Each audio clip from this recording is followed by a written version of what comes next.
A continuació, seguint la següent ponència, Alicia Llorca nos va a hablar del embarazo no controlado y el consumo de tóxicos durante la gestación. Son una forma de maltrato infantil.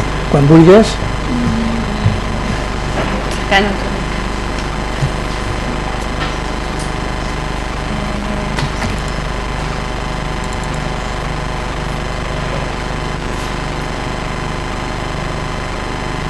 Si la maquineta no falla. Sí. ¿Parece que no? No, no falla. Ah, bueno, que dice que ya está.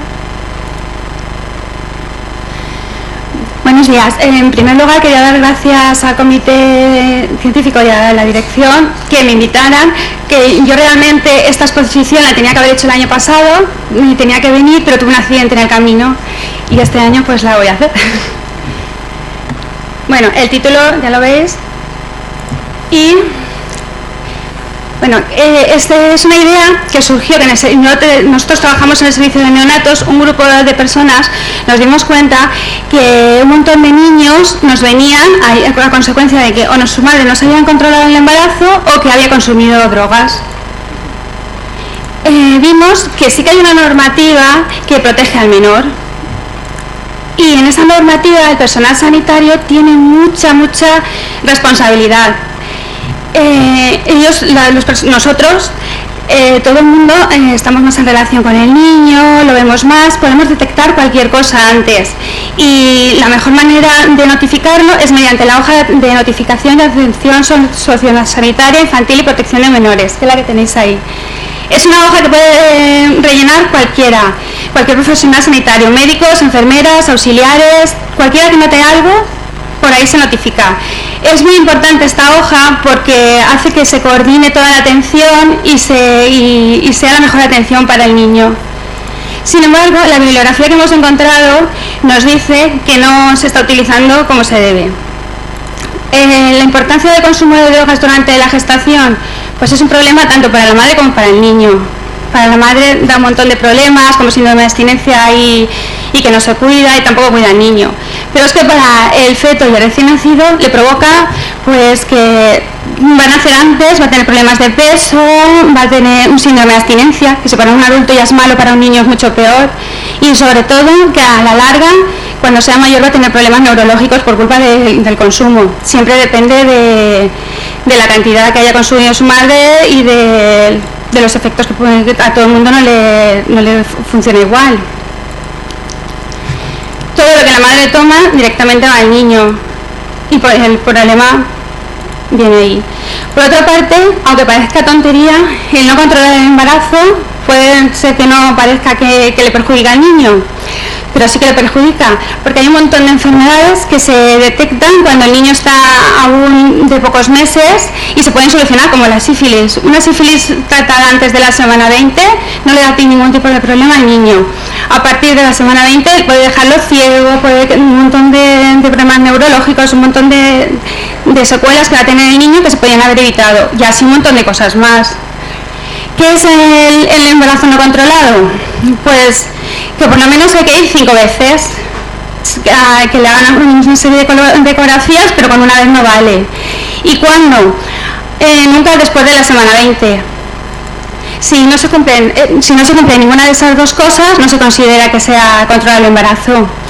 Y en el tratamiento prenatal, si no se ha hecho, eso puede dar a entender más o menos que se ha producido un poco de maltrato por parte de los padres, de la madre en este caso, porque no se ha hecho todo lo posible para que el niño esté en las mejores condiciones. Hicimos un estudio piloto durante un mes y nacieron 33 niños.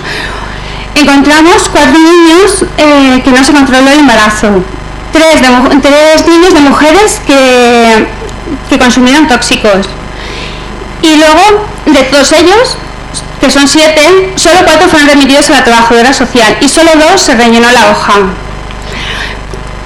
Las notificaciones que tenía la Dirección General, las direcciones que teníamos de la Dirección General de Salud Pública de toda la Comunidad Valenciana, solamente habían 23 casos de falta de control médico, de abuso de drogas 32, y de síndrome de abstinencia 6. Por lo que o en nuestro hospital habíamos tenido un incremento muy grande o en relación a toda la comunidad pasaba ahí algo raro. Nuestra hipótesis de trabajo fue lo que el título indica, que no controlar el embarazo y consumir sustancias tóxicas durante la gestación o las dos cosas ponían en peligro la salud del niño. El objetivo general en un principio era conocer la incidencia de casos que teníamos, de niños que habían sufrido una de las dos cosas o ambas en el nacimiento y que habían sido atendidos aquí. Y los objetivos específicos eran, queríamos observar la morbilidad que habían desarrollado estos niños, el tipo de drogas, conocer el motivo por el que las madres no controlaban el embarazo, saber los recursos que se habían necesitado por parte de ambos, indagar sobre el perfil y zona de procedencia de las madres y sobre todo intentar que se complementara la hoja de atención sociosanitaria. Y según los resultados pensábamos ofrecer consejos de salud y cuidados en el área de atención de aquí del hospital y realizar campañas preventivas en centros de salud, centros educativos donde pudiéramos ver que había más efecto. El material que utilizamos y los métodos fueron un estudio sobreaccional transversal. Hicimos una planilla y indagábamos en las historias de ambos, de madre e hijo, pues todos los datos de consumo de tóxicos, de días de ingreso, de patologías, y todas las variables las hicimos en un mismo nivel y todas tenían el mismo valor. Y diseñamos esa planilla y la pusimos y la analizamos con el SPS 9. ¿Qué limitaciones tenía nuestro estudio? Que las madres no siempre reconocen que han tomado drogas, más bien lo contrario, y nosotros lo podemos detectar, pero hay un montón de formas de detectarlo, pero la más económica y la más habitual es un análisis de orina, y ese da muchos falsos negativos, entonces se nos escaparon casos seguro. Y luego la información recogida en las historias clínicas, una que no siempre aparece y otra que ahora no porque se ha modificado, pero antes cuando un niño no ingresaba en neonato sino que pasaba maternidad, su historia quedaba dentro de la de la madre y el episodio quedaba como oculto. Los resultados de nuestro estudio, al final en un año observamos 54 casos, entre todos. De todos estos niños, 32 niños ingresaron en el servicio de neonatos, con lo que llevaron tratamientos agresivos, pues fluidoterapia, todo lo que conlleva un ingreso. Unos 22 no ingresaron, se quedaron con su madre en maternidad, fueron observados y no fue tan grave lo que conllevó la práctica de la madre. De todos los casos, encontramos 40 de los casos solamente eran embarazos no controlados. 12 eran embarazos no controlados y consumo de tóxicos, las dos cosas a la vez. Y solo 2 habían consumido tóxicos, pero su embarazo había sido controlado. Los días de ingreso. Vimos que con los más días de ingreso que habíamos llegado a tener hasta 57 días mínimo, habían sido cuando se habían unido los dos factores, el no control más el consumo de tóxicos. Y las sustancias que consumió la madre. Minoritariamente tenemos alcohol, lo que pasa es que el alcohol es más difícil de detectar, porque a la hora de hacer las pruebas, como siempre se toman las muestras desinfectando a veces con alcohol y eso, muchas veces no se toman como que realmente han tomado alcohol. Pero bueno, lo que vimos que además habían tomado era cannabis y varias drogas juntas, que daba peor síndrome de abstinencia.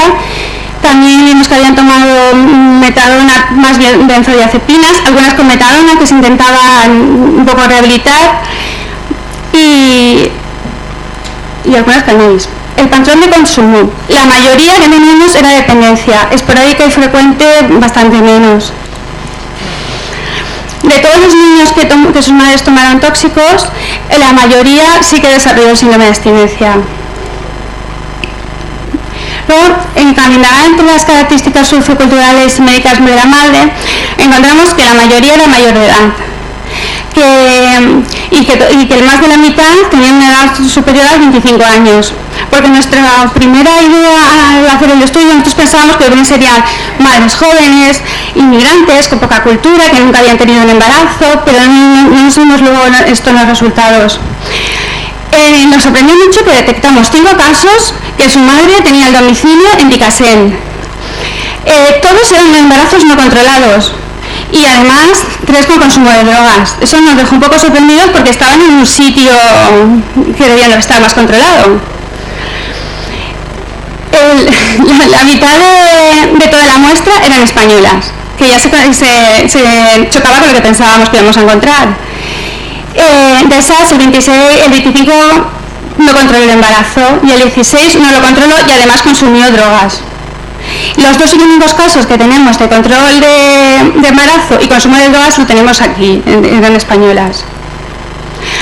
Como veis aquí, España es el país que más daba.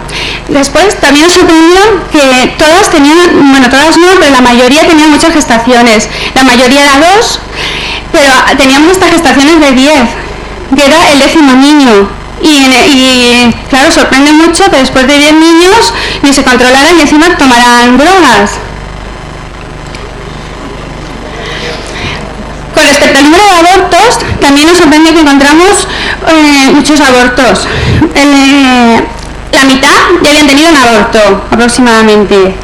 Y el 22% habían tenido 2 y el 5% 3, que son muchos abortos. No nos aparece si son espontáneos o no. Eso es algo que teníamos que investigar, pero no nos aparecía, porque podría ser que fuera a consecuencia de todos los problemas que provoca estas circunstancias, lo que hubieran sido naturales o no. El 18,5 era porque se habían consumido tóxicos. Entonces, pues eso es algo que queda investigar más adelante. Con respecto a la patología previa, no se encontró información en las historias. Muchas veces no se preguntaba o no se contestaría por parte de la madre. Como conclusiones, observamos que sí que encontramos bastante número de embarazos no controlados y claro, que eso conlleva es el riesgo para la salud y un uso de recursos sociosanitarios que si hubiéramos evitado, que si hubiéramos podido conseguir que la madre se hubiera controlado, pues ni hubiera gastado esos recursos ni hubiera tenido esos problemas. El consumo de drogas durante la gestación se ha asociado en bastantes casos con una falta de control gestacional. Solamente 2 eran los que no habían sido y sin embargo 12 sí. El elevado número del embarazo no controlados y la existencia de patologías neonatales se hubieran podido evitar a lo mejor con más control. Las conductas de riesgo observadas, que es lo que había comentado antes, no era lo que nosotros pensábamos que encontraríamos adolescentes, inmigrantes, viníparas, nos han salido otras cosas. El índice de abortos en esta población merece un estudio detallado, que es lo que había comentado antes, como intención preventiva. Los casos procedentes de centros penitenciarios requieren una atención importante, porque claro, estaría bien que en un sitio que las tenemos localizadas pudiéramos hacer algo. Y luego las barreras culturales las deberíamos de abordar, porque a lo mejor no es lo mismo decirle a una población que está acostumbrada a la sanidad de aquí, que tiene que ir a controlarse, que una población inmigrante, que viene de su país, que nunca se controla el embarazo, que no saben las consecuencias reales, que igual no saben que no controlarse lleva sus peligros. Y luego la importancia de registrar las historias clínicas, todo muy bien, para luego poder intervenir y ayudar a ambos, a la madre y al hijo. Y luego insistir en la implementación de la hoja de notificación, que es imprescindible para detectar situaciones de riesgo y mejorar. Luego vimos que había una necesidad de intervención. ¿Y a quién la dirigiríamos? A los profesionales que atendían a la población, para un poco concienciar que es importante pues convencer así a la población, no convencerla, sino informarla también. Era educar a los profesionales para que ellos a su vez educaran a la población. Y luego sería muy importante hacer campañas preventivas informativas pues por lo mismo, porque igual no se piensa y si se hacen las campañas la madre ya pensaría más en lo que es mejor. Y luego ofrecer consejos de salud y cuidados para el área materno-infantil del Hospital General, porque como el estudio se hizo aquí, supongo que cada área tendrá sus características especiales. Luego pensamos en hacer una elaboración de un plan de cuidados específico, complementando el CARE, y hacer un informe de continuidad para que cuando llegaran al centro de salud, el episodio de aquí del hospital no se quedara en el hospital, sino que siguiera en el centro de salud y siguieran un control y ver cómo iba la situación. La intervención en la enfermería, pues lo que pensábamos y lo que estamos haciendo es intentar desde planificación familiar, desde las zonas donde captan el embarazo y la preparación al parto, y enviarles información para que puedan ir orientando a las madres. El problema es cuando la madre no acude al centro de salud. También a veces cuando vienen al hospital se les puede ya empezar a orientar. Pero una vez están aquí, se le atenderá en el periodo de hospitalización y el seguimiento y se le hará un seguimiento en el alta hospitalaria. El objetivo sería prevenir que el embarazo no controlado, el consumo de tóxicos y otras conductas de riesgo durante la gestación y evitar o minimizar las patologías que están asociadas a ellas.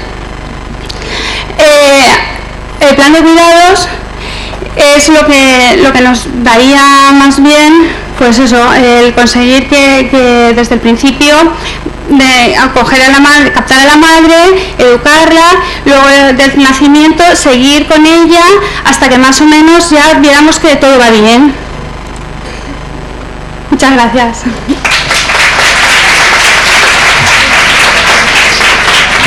Moltes gràcies, Alicia. Va ser d'una manera molt adequada i pertinent, i la veritat és que sempre sentem bases aquestes coses per treballar millor.